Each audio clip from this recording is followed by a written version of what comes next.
Բարև Մեդինֆորմի բոլոր հեռուստադիտողներին, հարգելներս այսօր խոսելու ենք վիժումների մասին, միշտ չէ որ հղիությունը շատ հարթ հեշտ է ընթանում, հաճախ այն ունենում է ոչ ցանկալի ավարտ, ոչ սպասված ավարտ, սակայն վիժումներն էլ իրականում ունեն իրենց պատճառները։ Հենց այդ պատճառների մասին եւ բոլոր այն հիվանդությունների մասին, որոնք հանգեցնում են վիժման, բոլոր այդ խնդիրների մասին ես զրուցելու եմ եկել գինեկոլոգ ռեպրոդուկտոլոգ Տաթևիկ Կիրակոսյանի հետ, բարև բժշկուհի։ Բարև ձեզ։ Եվ այսպես վիժումներ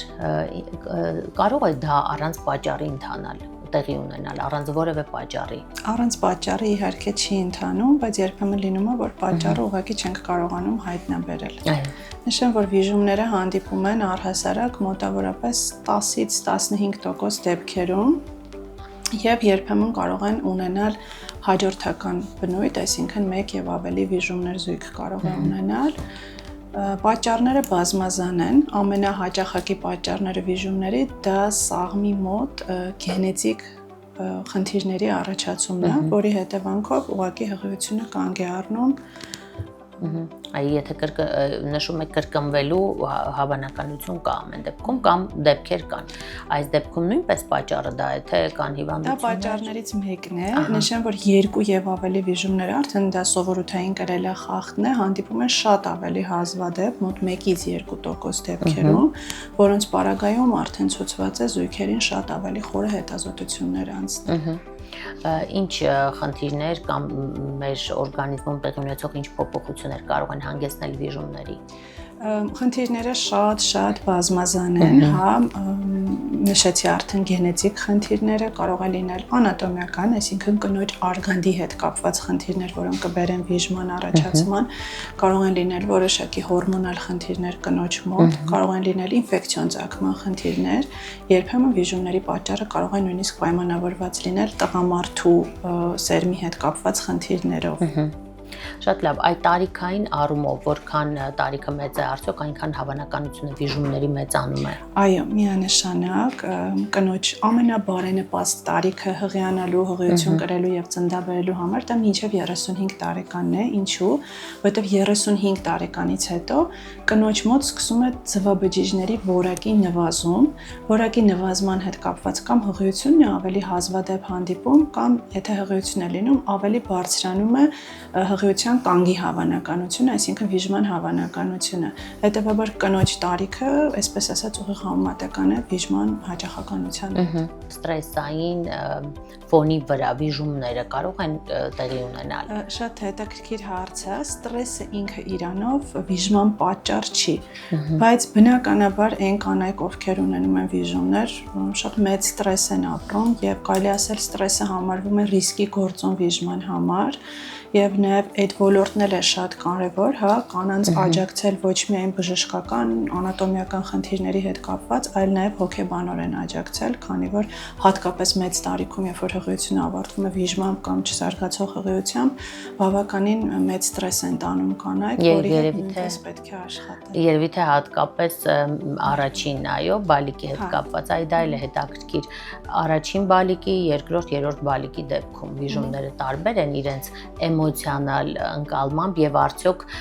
դա եթե խնդիրը լուծվում է առաջին անգամ, այլ վիժման հավանականությունը կարող է նվազել հաջորդ դեպքում։ Հա, եթե ունեն արդեն 1 առողջ երեխա, իհարկե հավանականությունը ավելի ցածր է եւ երևի թե այո, ավելի քիչ ստրես են տանում, իհարկե էլի տանում են։ Այս դեպքում էլի պետք է հետազոտել, եթե ունենում ենք վիժում կամ չզարգացող հղիություն,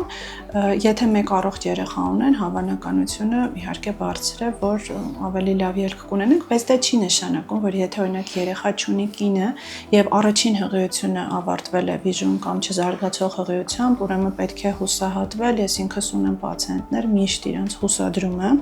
որովհետեւ ինչպես նշեցի,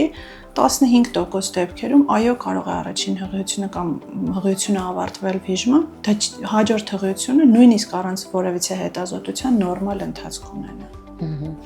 Այ խոսենք բաց սովորույթներից ծխել, ալկոհոլի թեթև օգտագործում հղիության ժամանակ դե պարզ է չարաշահումը դժվար այս ընթացքում լինի։ Սրանք կարող են նպաստավոր գործոններ համարվել վիժման համար։ Այո, դրանք համարվում են հենց վիժման ռիսկի գործոններ։ Ծխելը հղիության ընթացքում մինչև հղիությունը ալկոհոլի չարաշահումը համարվում են ռիսկի գործոններ եւ վիժման եւ պտղի հետագա ներարգանդային բարդությունների հետ կապված, հետեւաբար մենք միշտ խորհուրդ ենք տալիս զերծ մնալ վատ սովորություններից, կարգավորել կենսակերպը, հնարավորության դեպքում քաշը կարգավորել, ֆիզիկապես ակտիվ լինել, չծխել, ալկոհոլ չօգտագործել։ Առողջ կենսակերպը հատկապես, այո, եւ խոսենք նաեւ հղիության ընթացքում սպորտային կյանք ունենալու։ Մարզումներ բնականաբար կարող են եւ ծանր լինել, սրանք արդյոք ճիշտ է այս ընթացքում չմարզվելը, քանի որ կարող են հանգեցնել նաև վիժման, թե ընդհակառակը դրանք ավելի ամրապնդում են առողջությունը այս առումով։ Չափավոր ֆիզիկական ակտիվությունը խորհուրդ է տրվում, ոչ ծանր ֆիզիկական ակտիվությունը, ծանրությունները, վարժությունները խորհուրդ չի տրվում, բայց չափավոր կա հատուկ հղիների յոգա, լողի պարապմունքներ, դրանք խորհուրդ են տրվում եւ նպաստավոր են ազդում հղիության ընթացքի վրա։ Բժշկուհի, եթե մեկ նախադասությամբ ամփոփենք բոլոր մեր մայրացող կանանց, ովքեր այս պահին այդ փուլում են կամ նպատակ ունեն հղիանալու եւ մայրանալու, ինչ խորհուրդներ դուք կտայիք նրանց ձեր պրակտիկայից ելնելով, ինչն է հաճախ հանդիսացել վիժումների պատճառ, որպեսզի ձեր հորդորի միջոցով դա կանխարգելենք։ Քանի որ պատճառները շատ են, ես նախ խորհուրդ կտամ միշտ լինել լավատես, այսինքն ես ինքս էլ հենց այսօր պացիենտ կա ունեի, որ չզարգացող հղիություններ, ինքը շատ ծանր էմոցիոնալ վիճակում էր, երիտասարդ աղջիկ ես ինքս վստահ եմ, որ ինքը միևնույնն է կծննդաբերի, առողջ երեխա կունենա, ուղղակի լինել լավատես, բժշկի հետ միասին անցնել ճանապարհը, հետազոտությունները, կոնկրետ ամեն զույգի մի հետազոտությունն է ցուցված, կախված է անհատական, եւ միշտ հավատալ, որ վերջում մայրանալու են։ Այդ լուսավոր կետին միշտ հավատալ։ Այո։ Նաև խորհուրդ կտամ, ես շատ հաճախ նկատում եմ, որ չափազանց շատ են հետազոտությունները, չափազանց շատ են լինում նշանակումները, բժշկական տեսանկյունից, իմ կարծիքով դա մի քիչ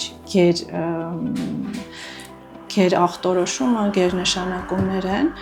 հստակ ցուցումներով, եթե կա խնդիրը, խնդրի դիմաց լուծում ենք փնտրում, եթե խնդիր չկա, անիմաստ չի։ Այսինքն վիժելուց հետո միգուցե շատ են նշանակում, այո, այդ կանանց ախտորոշումներ, որի կարիքը երևի թե երբեմն չի լինում, այո, իսկ ինչպես նրանք տարբեր են, արդյոք անհրաժեշտ է դա, թե ոչ է պետք է 1-2 տեղ դիմել, այո, համեմատության համար, ես այսպես եմ հասկանում։ Շատ լավ, շնորհակալ եմ բժշկուհի հետաքրքիր նաև ուղղորդման համար, քանի որ իսկապես այս խնդիրը շատերից լսում ենք, այս նյարդայնացնող այսքան ախտորոշումներ, ընդհանուր մինչև այնպիսի լաբորատոր փորձաքննությունների հանձնում, որոնք միգուցե իսկապես կարիքը չկար այդ փուլում։ Դրանք իրականում եւ ֆինանսական ավելորդ ծախսեր են եւ հոգեբանականը, սկսում են խմել ինչ-որ վիտամինային եւ այլ պրեպարատներ հավատալով, որ դա է, խնդրի լուծումը, որով որ նաև հոգեբանորեն էլ ազդում։ Դրա կարիքը ամենևին չի լինում։ Շնորհակալ եմ հետաքրքիր ինֆորմատիվ հարցազրույցի համար։ Շնորհակալ եմ ձեզ հրավերի համար։ Հարգելի հեռուստադիտող, շնորհակալ եմ նաև ձեզ ուշադրության համար, դա Ինչմեդ ինֆորմ հերթական անգամ կարևոր խնդրեր անդրադարձել այսօր մեր թեման վիժումներն էին եւ գինեկոլոգ ռեպրոդուկտոլոգ Տաթևիկ Կիրակոսյանը իհարկե բացատրելով թեման նաև հետաքրքիր հորդորով հանդես եկավ, այնպես որ փորձեք հետևել մեր թողարկումներին եւ այնտեղ կարող եք գտնել ձեզ հետաքրքրող ամենատարբեր հարցերի պատասխանները։ Մենք կհանդիպենք։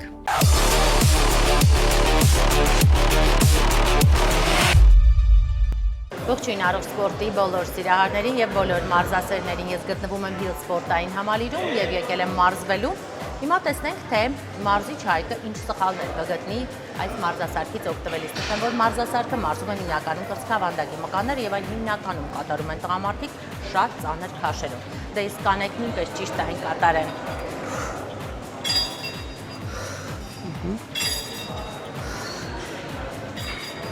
Ինչ կասեք։ Հիմա մի քիչ փորձել ենք քիչ ուղում կատարել։ Ահա։ Թիակները պայել մի քիչ ավելի հետ։ Հետ։ Կրծքավանդակ ավելի բարձր, ուսերը ավելի հետ պահած։ Մի քիչ այս դեպքում մի քիչ ավելի ուղղելու ենք ձեռքը։ Դանդաղ բացելու ենք։ Ահա։ Ինչեւ որ հատվածն ենք բացում։ Այսքան։ Ավելի շատ պետք չէ տանել ձեռքը։ ու ավելի ուսերը հետ պահած։ Այսպիսի մարզվողներ ես տեսել եմ, սա սխալ է, որ մինչ վերջ ձեռքը բացում են։ Չէ, սխալ չէ, երբ որ միջև վերջ տանում ենք հետ, փորձում ենք մկանը մաքսիմալ ձգել։ Ահա։ Նոր սկսում ենք արդեն կծկել մկանը։ Ահա։ Ճիշտ է այսքան։ 1 վայրկյան ֆիքսելու եք։ Ահա։ Այսպես ուսերը հետ։ Ահա։ Ուսերը հետ տիկունքը բերել։ Դանդաղ բացվեց։ Այո։ Սա նաև կեցվածք է ձևավորում, ես կասեի, ճիշտ է։ Խնդրեմ ներկայացրեք, Հայկ, թե այս մարզանքը սխալ կատարելու դեպքում ինչ կարող է վնասել։ Նախատեսված է կրծքամկանը մարզելու համար։ Սխալ մարզելու դեպքում կարող են աշխատել ուսերը, Այո։ երբ որ ուսերը մենք հետ չֆիքսենք։ Ահա։ Եվ պետք է պարտադիր ֆիքսվի, 1 վայրկյան ֆիքսվում է եւ զիջող ուժը, այսինքն նեգատիվ ֆազան ավելի դանդաղ։ Ահա։ Կխնդրեմ հիմա դուք ցույց տաք, թե շատ գրագետ եւ ճիշտ կատարելը որն է այս դեպքում։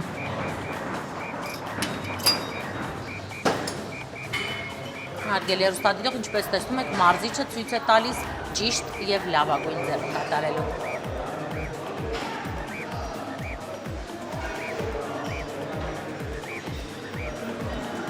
Այսպես թիրախավորում ենք կրծքամկանի մկանները։ Աշխատում է ողջ կրծքավանդակի հատվածը, այո, թե միայն կրծքային։ Կրծքային հատվածը եւ Հարակից մկաններն են, էս այո։ օգնող մկաններն են։ Մեջքը այս դեպքում որևէ մարզվում է։ Մեջքը մի փոքր լարված դիրքում է գտնվում, սակայն հիմնականում աշխատում են ուսի մկանները եւ դոշի։ Իսկ ինչ կասեք այ բազուկների, թևերի։ Բազուկները մենք մարզում ենք մեկ ուրիշ մարզասարքով։ Սա կարող է նաև դա ձգել։ Չէ, նու լարված է հիմնականում մկանը, Որոշակի ձգում։ որոշակի լարվածություն ունենում է իր վրա, բայց հիմնականում աշխատում են կրծքավանդակի մեջ։ Ահա, շնորհակալ եմ։ Շնորհակալ եմ։ Էլ ինչ մարզումներ առանց ջուր խմելու։ Այնպես որ ֆիտ ջրեր, ճիշտ ջուր խմելու ժամանակն է, մարզվելիս պարտադիր մի քանի կում պետք է ընդհատ խմել մարզման ընթացքում, որպեսզի օրգանիզմը չհասցնի ծարավել, չորանալ եւ սպառել իր ջրային բոլոր ռեսուրսները։